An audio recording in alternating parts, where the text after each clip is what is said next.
Hello, our lovely listeners. You are welcome to another episode of Community First podcast, where we have legal and social conversations with the community. Today, the topic is cybersecurity, and as you are all aware, we are in the Cybersecurity Awareness Month. The month of October is the Cybersecurity Awareness Month in Ghana. So today, this special episode is focused on risk and vulnerability of children online. The internet has brought immense benefits to the world, but malicious actors always continue to look for new ways to exploit its vulnerabilities. So today we'll be looking at cybersecurity, especially in relation to children, and we are privileged to have with us our guest speaker, Mr. Nelson Harold Darko. Mr. Nelson, can I call you Mr. Nelson? Yeah, you can call me Mr. Yeah, Nelson. welcome to the Community First podcast. Thank you very much. Mr. Nelson, good morning to your listeners. Okay. Mr. Nelson is a senior manager of the Child Online Protection Division of the Cybersecurity Authority of Ghana, and he's very well versed when it comes to cybersecurity matters. So today he will be enlightening us on the potential risks that cyber risks that children face when they access the internet, and he'll also be educating us on how children can employ certain safeguards to protect themselves from cyber risks. So Mr. Nelson, all right. Once again, you're welcome to Thank you. the podcast. I want to break the ice by asking what at all we mean by cybersecurity. What does it mean? Oh, okay. So, a very good morning to your listeners. And let me just break these two words, break it down for your listeners to understand what is meant by cybersecurity. I think there are two words that have been put together. So the first one is cyber, and the next one is the security. Yeah. So when we talk about security, I think you will bear with me that it has to do with protection. Yeah. And then the cyber also, when we are talking about cyber has to do with technology. So which involves networking, software, hardware, computer device, and other things. So when we are talking about cybersecurity, we are talking about measures that can be put to make sure that you are protected from all these things that I've mentioned that you are doing, so that no cyber criminal can attack you. Good. So I'm going to mention three key things here. That is data, computer systems, and then the human being. Okay. So for instance, if you are using data, definitely you have to put measures to make sure that your data is not disclosed to the public. Yeah. It is sensitive to you. Yeah. So you have to put measures by putting maybe a password or something to it so that no one can have access to that data. Yeah. We also have computer systems. Now, government agencies are using computer systems to work. Yeah. I can mention the digitalization process that is going on in the country. Okay. So, for instance, like we have something antivirus. So antivirus can be used to protect your computer physical systems, so that no one can hack or enter into it. You understand? So when we're talking about cybersecurity, we're talking about the measures that can be put in place to make sure that a cyber criminal cannot attack you. Because you and I know that in this world, we are in the era of technology where it has become part of our daily lives. But there are risks involved, even though we are benefiting from the device that we are using. There are risks involved. So we have to make sure that we are cautious about the activity that we are doing online, so that we are not. And can you tell us about some of the laws and institutions that also regulate and govern these issues of cybersecurity in Ghana? Yes. So as it stands, I will mention the Cybersecurity Act 2020, which was passed in the year 2020 by Parliament. It is the Act 1030, that is the 1038th Act in Ghana. So in the Act, the Section 2 of the Act mandates the establishment of the Cybersecurity Authority to regulate cybersecurity activities in the country. Sure. Within that same Act, Section 4J also promotes the protection of children from all forms of online abuse. So they are all there. So you have the Cybersecurity Act. A lot of things are in that if they have time to... We'll be digging into them today, or at least a portion of it in relation to children. The one that matters us. All right, then. Since we are on the topic of children, then I think we can just veer into the topic for this episode, which is the risk and vulnerability of children online. So we'll start by first identifying some of these risks. So we can discuss some of these. What are some of the risks that children face when they access the internet? Yes, as I said earlier on, there are risks involved using the internet. Yeah. And let me give you some statistics. From ITU, International Telecommunications Union, they came out with a research, and they are saying that about 71% of children and young people are connected globally. So it shows how children embrace technology when we are talking about it. Yeah. And then in 2017, UNICEF also conducted a research on the same risks and vulnerabilities related to children online practices. According to them, if you take 10 children, 4 of them are saying that they have seen sexual images online. I'm surprised it's not higher. Yes, and then the same 10, 3 of them are saying that for them, they have met somebody they first got to know online. So it means that they met the person online and then they made arrangement to meet outside. I see. Which is quite dangerous. Yeah. You get it? You can be kidnapped or be killed. Yeah. If I don't know the person you are chatting with. Yeah. In 2020, UNICEF came out with another research. So they are saying that 13,000 sexual images and videos were accessed and uploaded in Ghana. Wow.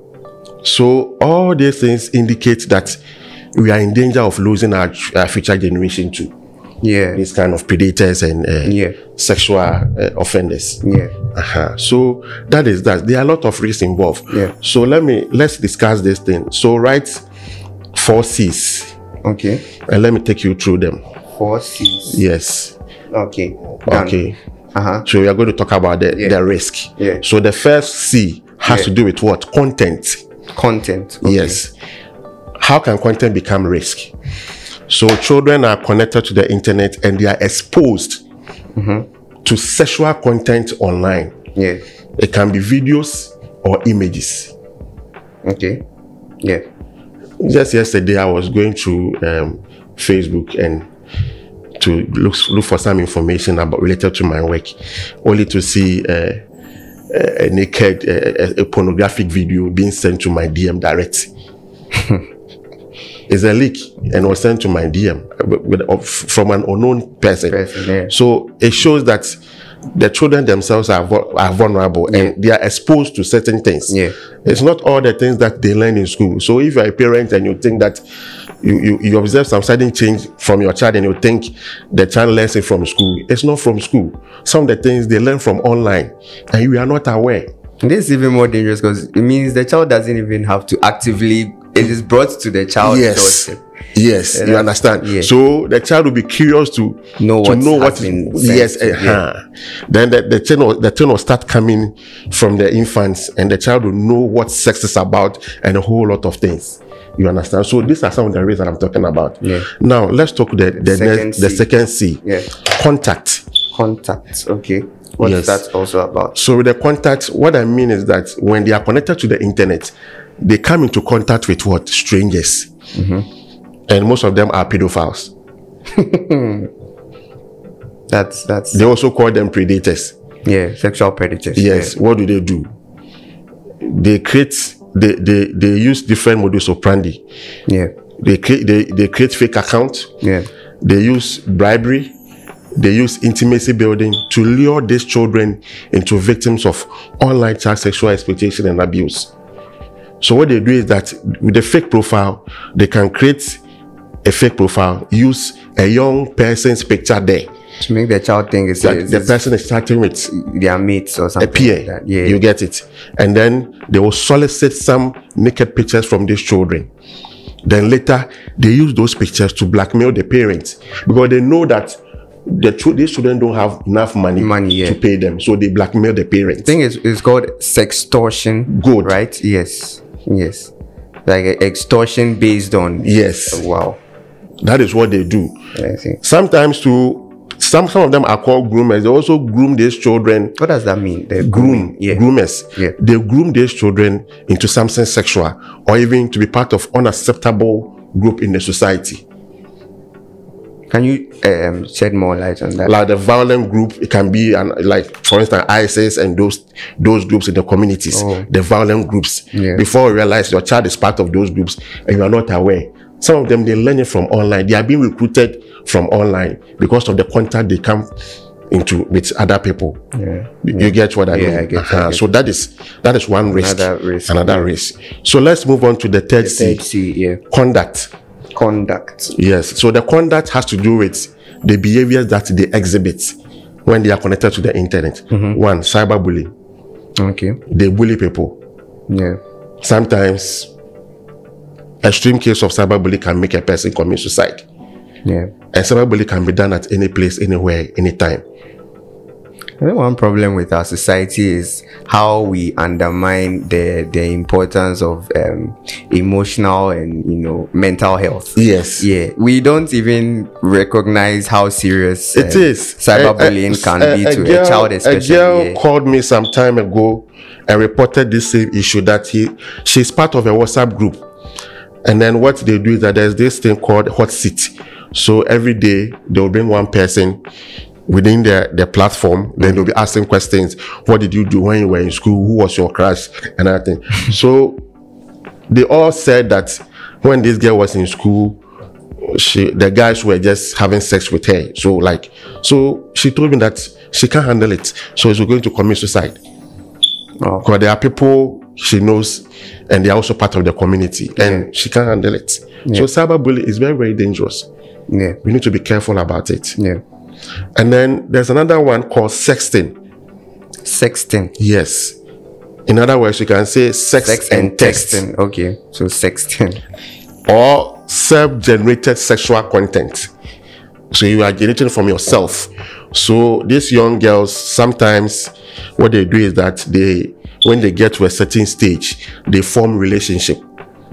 And then sometimes they have these boyfriends and girlfriends on campus. They ask them to send their naked pictures to them, and these girls go to the bathroom or where they are, send these naked pictures to these guys, and they end up blackmailing them. There are a lot of cases that we are getting as an institution, and this time at the authority. Yes, and this time it is not from the predators, but from their fellow peer. You understand? They are the perpetrators. Their peers are the perpetrators. So they end up blackmailing. A recent one occurred in one of the big schools in Accra. The guy said that he actually threatened to blackmail to blackmail the girl because he was hungry, so he wanted to take some money to buy food. That's why he said. Meanwhile, he had the naked pictures of that lady on his phone. I see. That's.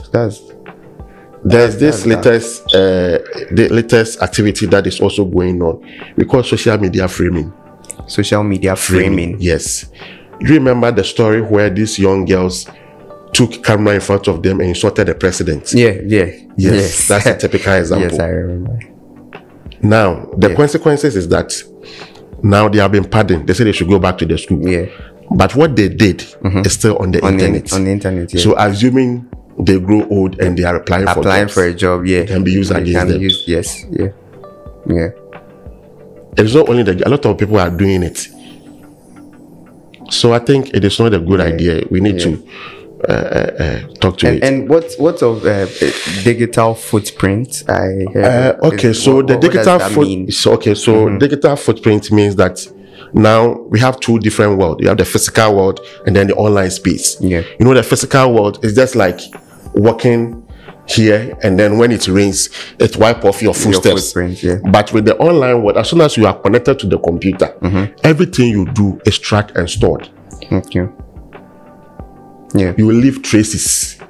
That is why sometimes when you go on Facebook, it tells you that last month you posted this picture.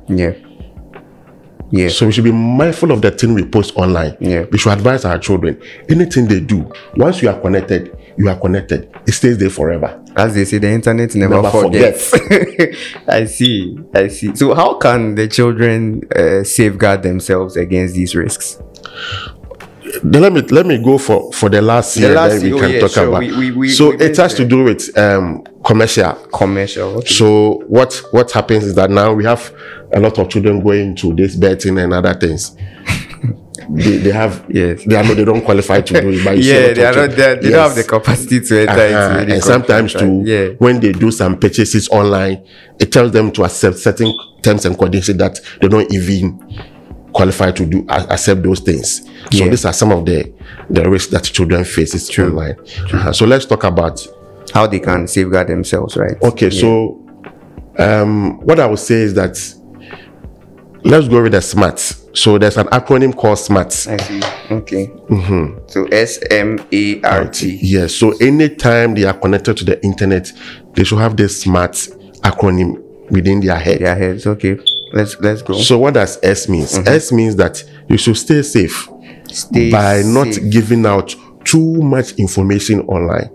Okay, that's very important. You don't need to put too much information there. If you use your nickname, no one will kill you. So don't use your real name. But sometimes these children go online to the extent that they even post their telephone numbers, their street name, everything. When they are eating, it is there. But don't you think to some extent too, it's important that your genuine details are provided to prevent catfishing and identity theft and these kind of impersonation, or even just creating a false representation to the outside world instead of just going by nicknames and. So if you go by your nicknames and that, no one, you see, once you put your information there, someone can use your information to commit a crime.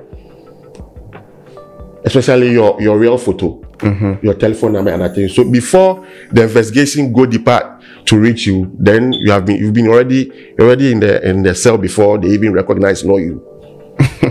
You understand? So what I mean is that so you can only put if your full name is Nelson Heradako, you can put your Adako there, or Nikki.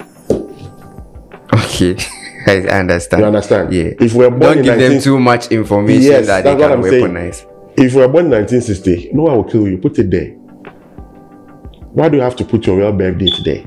Your telephone number is not needed, but the street name is not needed. The age especially, don't you think it's important the child's age should be represented? In the first place, that the child even qualified to use that app. Okay. We'll come to that. Yeah. Okay. Yeah. Do you get it? Yeah. So information should be there, but shouldn't be too much. Okay. That's what we are saying. I think that's the bottom limit it. Yeah, limit It's not everything. Yeah. And some people, even when they are eating, they'll post it. Location. Everywhere they'll post. Location. That especially because last year a number of musicians lost their lives simply because they posted their location. Yes. And they had gone to shop or done something. Maybe went to the bank, gone to the bank, bought this jewelry, and then they posted their location. Few minutes later, you hear they are shot and they've been robbed or something like that. So parents travel and they leave the child at home. And the child posts on social media, I'm bored, I'm lonely. Cyber criminals can just come together and then go and do an attack. I mean, too much information. Yes, it's not. That's what we are saying. Yeah, that's right. Then the M. The M. Yeah. You shouldn't meet. The M stands for meet. So you shouldn't meet people online, offline. Meet. Can you take that again?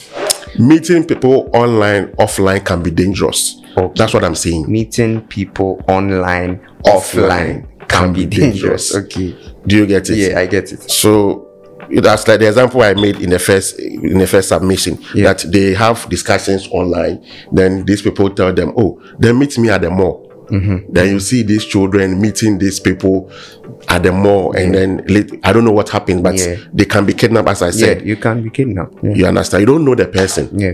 Sometimes when you go to the mall, you observe what goes on there, you will see that about 90% of them come to meet people over there. Sometimes you can hear the conversations. I'm the one standing here. I'm the one with the red attire. Yeah. It means they met online somewhere. Yes, and then they have arranged to. You understand? So if you want to go, go with a trusted adult. Sure. Or your parents, so at least you are secured. Yeah. But don't go alone. Alone, okay. Yeah, that makes a lot of sense. Yeah. And then the R is reliable. Is it the A? Yeah, we've done accept. Okay, so we are saying that don't accept friend requests easily or messages and those things online. It can also be dangerous to your life. You understand? Yeah. So sometimes I ask these children, how many friends do you have on Facebook? And they tell me they have about 1 million. Then I tell them, so when was your last birthday? They said last month. How many of the Facebook people attended your birthday? He said none. Then I tell them they are not your real friends. Please. Yes. They are not your real friends. So you need to be mindful. Yeah. And then scrutinize the friend request that you receive. You don't just accept anyone. Unlike the physical world, when we are walking on the street and someone just say, I want to be your friend, and just accept. Yeah. You don't do that. You don't do that. It's so also you shouldn't do that online as either. well. Yeah. You get it? Yeah. Okay. So let's look at the R. Reliable. So we are saying that not everything you see on the internet that is reliable. Yes. There are fake news over there. Facts. Yeah. You understand? So you need to consult. Now we are doing recruitment online. You see people, Ghana Armed Forces, we are recruiting. Yeah. You see parents, children telling their parents to go and pay money. Then parents will pay, they say commitment fee. Because they want their children to get the armed forces, in the armed forces. So it's part of the thing you need to consult. You can easily be scammed if you fall for everything. And then the T is tell a trusted adult. Yeah, very important. Tell a trusted. Apart from that, I think they can also use the strong password. Like I said, if you are a child and you have some files, you need to create a strong password. Yeah. Now, cyber criminals have different ways to even crack passwords. So we have what you call passphrase. Okay. The phrase one. Yeah. So it's just a small sentence like my wife likes Benku and she prepares on Saturdays. Becomes my passphrase. How can you hack? You can't hack something like that. You understand? But if you use the combination of your age, your birthday, at least they have a way to get to your so use the passphrase. Don't share your nude pictures. Of course. I always tell these children they shouldn't share their nude pictures. Like you said, the internet never forgets. Yeah. Aside being a criminal offense, it also tarnishes your image. Reputation. It stays there forever. Yeah. That's true. And then with a cyberbully, respect other people's view. If you are a child and you are in a problem, yes, these days. If you are a child and you are in a secondary school and you are able to stay with different religious groups, why don't you accept the person's views online? Even with adults, it's a big problem. It's a big problem. People can't tolerate others' views. Yes. Avoid unnecessary languages. There are certain languages that this case use where they are I wish I can show you some of the languages that they use. It's not appropriate. And because they normally use those languages, it has impact on their examination writings, especially when they are writing WASI. They bring those languages there. You get it? Yes. So they should stop all those things, and I think everything will be fine. Yeah. Can we also consider? I heard of this child online protection framework. Can you enlighten us on this child online protection framework? Okay, so when we are saying framework, framework is just like a guideline, just like a constitution, something that will guide you to do something. Yeah. So the COP framework is a document that is going to guide the government to operationalize child online protection in the country. Okay. So when you look at the document, it has 5-year plan. Okay. You get it? Yeah. So first year, we are going to do this. Second year, we are going to do this. Third year. So it has 6 pillars. So the first one is policy and governance. Okay. So what are we going to do under policy and governance? We are going to, for instance, set up a national committee or a task force that will do investigation in the area. You get child it? Protection. Yes. Okay. Then we have criminal justice system. Okay. What are we going to do? I'm going to train judges to be able to handle issues of child online protection. Oh yeah. We have the victim support. If the child is abused online, what are some of the available support that the child will get? Yeah. So how is the implementation of these policies? So currently, the document is with the cabinet, and we are waiting for approval. Okay. Once they approve, we'll start operations. It actually went through a lot of stakeholder consultation before we came out with as this. expected. Yes, because it's quite comprehensive. Yeah. So it's not necessarily. So it's not necessarily when we say child online protection framework, it's not necessarily something in the Cybersecurity Act. It's actually a separate policy document. Oh, I see. But under the under the Cybersecurity Act, sorry, there are actual provisions that also protect children online. Am I right? Yes. Yes. Can we also have a brief discussion on that? So I want everybody who is listening to me this morning that now there are laws. Yeah.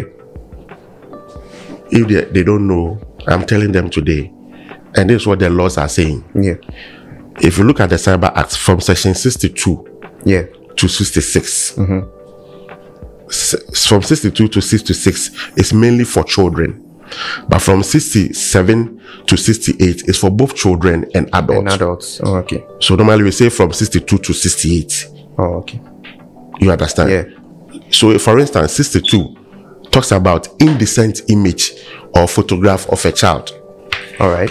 So what the law is saying that as you are here, if you use a camera or a mobile phone camera or any other computer, to take a photograph, a naked picture of a child. So the word is take. If you procure, if you possess, if you share a naked picture of someone below the ages of 18 years, the law will deal with you. Yeah, I think this woman had a conflict with the law sometime. Which one? Polo was lucky. Polo was lucky. Yeah. At that time, the law had not been passed. Other than that, I would still have been in jail because with this one, I think it is 10 years. Wow. Yes. Not more than that. It's 10 years. So that is it. I see. That's what the law is. So as you sit here, if I pick your phone, or someone comes to report that he or she has seen a naked picture on your phone, and we come and check, we do forensic and notice that the picture is there, you'll be arrested. Yeah. So possessing, sharing, taking, producing, and others. Yeah. The law make emphasis on that. Yeah. To protect the children. Yes. Yeah. Okay. Then the second one, dealing with the child for the purpose of sexual abuse. So this one is related to the cyber grooming. I see. Yeah. So if you do something with a child sexually, for instance, I mean, even conversation online, that is so sexual. Yeah. The law is saying that we should deal with you. You know, there are predators who normally invite these children to their homes, and what they do is that when they come, they have a camera there on the laptop, so they intentionally show a pornographic film or a movie that is so sexual to these children. Yeah. Then later they will tell them that, okay, so I'm going to buy something outside and come watch this movie. Before they come, these children are already weak, and they take advantage of it, have sex with them, and stream live it. That's just terrible. That's just terrible. So if you go deeper, the law says a lot about it. Yeah. That one the law will deal with you. Also, and then the third one, aiding and abetment. So we're talking about those who promote the sexual aspect of these children online. For instance, the movie producers. Okay. Who normally give roles that are sexual to these young kids. Oh. You see a girl below 18 years performing like a mother in a movie. Or something exposed. Yeah. The law will deal with them. And even on a billboard, if it is an advert, showing a partially naked or a naked picture, all these things are part. Then cyber stalking is also there. Tracking someone online on the internet. Yes. You go to jail. And then the law also make emphasis on sextortion too. Yeah, what we talked about. That's the 66. And then the 67 talks about non-consensual sharing. In other words, that's what they call the revenge porn. Oh, yeah. So I have sexual intercourse or something with you. You share my pictures without my consent. So that one is in relation to adults, because with kids you can't actually even have sex. But sometimes it also happens. It also happens. So ideally, what happens is that if a child comes to report that her boyfriend has threatened to share, or maybe the boyfriend has shared the naked picture online, so that particular 67 and even the 62 will be combined. Sometimes they combine those years and they give it I to you. think in this context, we need to distinguish between child for the purposes of sex, because you know in Ghana you can give sexual consent from 16 upwards, but then you are still a child if you are below 18. So that's where there's that gray area. That is it. So, and then the last one, 68, threat to distribute sexual image of someone. So for instance, if you have access to someone's naked picture and you threaten the person that if you like joke, I'll share it. The law is saying that you are causing emotional trauma, so you need to be dealt with. So Mr. Nelson, I really wish we could go on and on. This is a very, very enlightening and interesting topic. I think we will invite you again some other time. So today we discussed children and how they can protect themselves, but we also want to look at it from the perspective of parents, how the parents can be mindful of these risks, and also how they can safeguard their wards from these risks. Not even only parents, guardians. Yes. So I mean, thank you very much for what would be your closing comments on this topic? What I would say is that whether we like it or not, the internet has come to stay. Most definitely. We cannot go back. So the only thing we do is to be cautious of the things we do. Like I said, the internet never forgets. Do positive things. There are a lot of things you can do through the internet. You can even get money, marketing and other things, learn, and so let's avoid certain things so that it doesn't affect us in the future. So as children, we can use the internet profitably, and let's avoid the negative side. The internet never forgets. Thank you very much. The internet never forgets. Today, if we haven't learned anything, we've at least understood the concept of cybersecurity. We've looked at some of the risks that children can be exposed to when they access the internet. And Mr. Nelson has spoken at length about the 4 C's: contact, content, conduct, and then the commercial risks. And they all revolve around online grooming, cyberbullying, sexting, sextortion, and what have you. And he has also enlightened us on SMART, which is, first of all, stay safe by not giving out too much information. Don't meet people online, offline. Don't easily accept friend requests, just as you wouldn't in real life. And then don't don't believe everything you see on the internet. Only trust reliable information. And finally, tell a trusted adult. If you want to meet someone somewhere, if you met someone online, let your parents know, let your guardians know before you take any further steps, and it's for your own good as a child. So Mr. Nelson, thank you once again for this enlightening conversation. This has been Community First, a legal podcast where we also have social and legal conversations with the community. Thank you. Thank you.